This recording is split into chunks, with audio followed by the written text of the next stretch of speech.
एक अशी देवीची अनोखी यात्रा जिथे देवी आपल्या एका भक्तासाठी डोंगर उतरून खाली आली। अंबिल घुगरी घेऊन लोक देवीच्या मंदिराकडे पायी चलत जातात, पण सगळ्यात धक्कादायक गोष्ट म्हणजे भक्त स्वतःलाच चापकाने मारून घेतात। या सगळ्या प्रश्नांची उत्तरं तुम्हाला या व्हिडिओमध्ये भेटणार आहेत।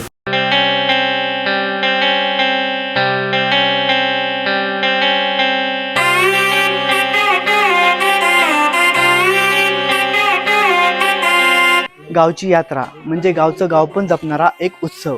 आज आपण जाणून घेणार आहोत एक अशी कथा, देवीच्या श्रद्धेची, विश्वासाची आणि देवीच्या साक्षरतेची। असं म्हणतात, मनापासून केलेला नवस इथे कधीच वाया जात नाही। आपली देवी जी वर डोंगरावर होती ती खाली आली, त्याची कहाणी काय आहे पूर्ण?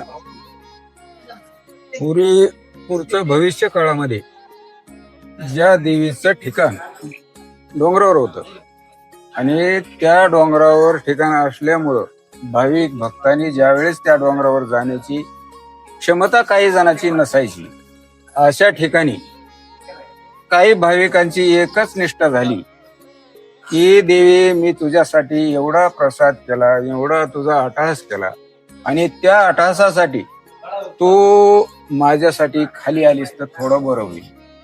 म्हणजे आग्रह केल्याच्या नंतर देवीला काय वाटलं आणि कशी दृष्टी झाली तिची, तर देवी एकदम खाली आली। म्हणजे काय भक्तासाठी देवी खाली आली आणि देवी भक्तासाठी खाली आल्याच्या नंतर थोडस वडाचं झाड होतं या ठिकाणी, आणि या ठिकाणी वडाच्या झाडाखाली थांबले आणि तिथं देवीची पूर्ण पूजा त्या भक्तांनी केली। आणि तिच्या संगतची 4 लेकरं होती, एक कडाला, एक खांद्यावर, एक हातात आणि एक पाठीत। एवढ्या लेकराला घेऊन तिची पूजा केली। भावना तयार झाल्याच्या नंतर छोटस मंदिर बांधायचा कारभार उभा केला। म्हणजे गावकऱ्यांनी सगळ्यांनी मिळून एक छोटस देवीसाठी मंदिर बांधलं। मग मंदिर बांधल्याच्या नंतर छोटं बांधलं काय, मोठं बांधलं काय, पण त्या छोट्या मंदिरात जशी तिची शक्ती महान होती, जुनं मंदिर पाडून त्याची मोठी बांधणूक केली, तिची रोषणाई वाढविली। अजून बाकीचं बरंचसं काम चालू आहे, तर हे अजून काम होण्याला बाकी आहे। आज सोनेमोहा येथील जगदंबा देवीची यात्रा आहे। ही यात्रा पौर्णिमेनिमित्त, चैत्र पौर्णिमेनिमित्त भरते। या जगदंबा देवीचा ग्रामस्थांच्या लोकसहभागातून जीर्णोद्धार करण्यात आलेला आहे। जवळपास 45 लक्ष रुपये खर्चून या मंदिराचा जीर्णोद्धार करण्यात आलेला आहे। 55 फूट उंचीचं असं मंदिर आहे। या मंदिराला 4 लक्ष रुपयाचा सागवानी दरवाजा आहे। या मंदिराच्या बाजूला येडोबाईचं मंदिर बांधकाम करण्यात आलेलं आहे। चैत्र पौर्णिमेच्या दिवशी अशी भव्य अशी यात्रा भरते। या दिवशी सकाळी 11 वाजता पालखी मिरवणूक निघते। ही पालखी दुपारी 2 वाजेपर्यंत मंदिरात येते आणि दुपारी 2 वाजता मंदिरात मोठ्या प्रमाणात गर्दी उसळते पालखीचं दर्शन घेण्यासाठी। आणि या ठिकाणी खारीक, रेवड्या अशी मोठ्या प्रमाणात उधळण होते आणि भावी भक्त सुद्धा या परिसरातून, पंचक्रोशीतून मोठ्या प्रमाणात या देवीच्या दर्शनासाठी येतात। येथील जागृत देवस्थान आहे। ग्रामस्थ, परिसरातील लोक नवस फेडण्यासाठी मोठ्या संख्येने येतात। नवसाला पावणारी देवी म्हणून सुद्धा जगदंबा देवी प्रसिद्ध आहे। या बीड, धारूर तालुका, बीड जिल्हा, महाराष्ट्रातून जे लोक या ठिकाणी, ज्यांना अनुभव आहे, असे लोक या ठिकाणी दर्शनासाठी येतात। या ठिकाणी आज मोठ्या संख्येने लोक आलेले आहेत आणि गर्दी झाली आहेत। बाळ, गोपाल, लहान यांची संख्या आहे।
नम्र विनंती, दरवर्षीप्रमाणे यंदाही पालखीचा सोहळा आपला आहे.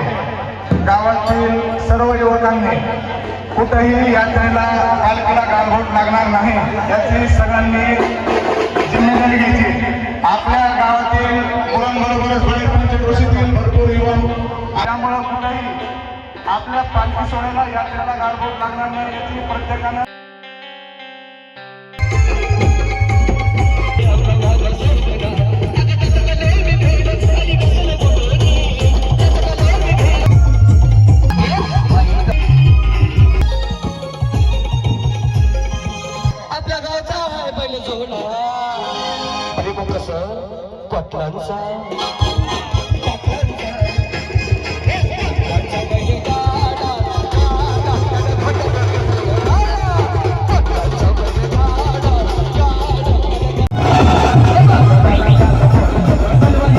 ज्या वेळेस पालखीचं मंदिरामध्ये आगमन होतं त्यावेळेस लोकांमध्ये एक वेगळीच ऊर्जा असते, ती शब्दात सांगता येत नाही.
पालखी मंदिरात आल्यानंतर लोक रेवडी उधळतात. मंदिराला पालखीच्या 5 प्रदक्षिणा घातल्या जातात. जे लोक अंबिल घुगरी घेऊन आले होते ते सगळ्या लोकांमध्ये वाटप करतात.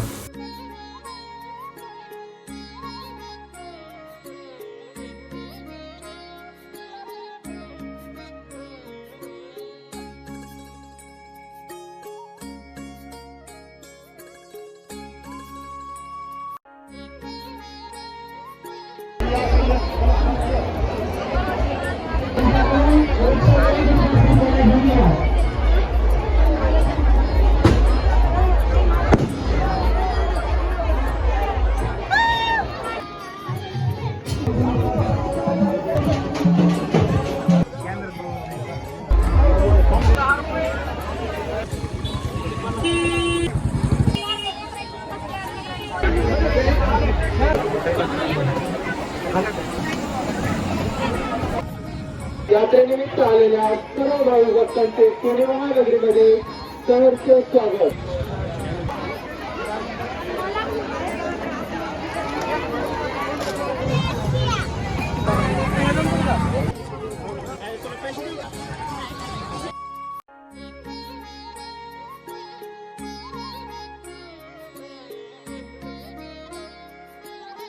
या रूढी परंपरा नक्कीच आपल्याला काहीतरी नवीन शिकून जातात. फटाक्याची आतिषबाजी करून यात्रेची समाप्ती केली जाते. हा व्हिडिओ तुम्हाला कसा वाटला एक कॉमेंट करून नक्की सांगा. तुमचं एक लाईक आणि एक कॉमेंट मला अजून व्हिडिओ बनवण्यासाठी प्रोत्साहित करतं.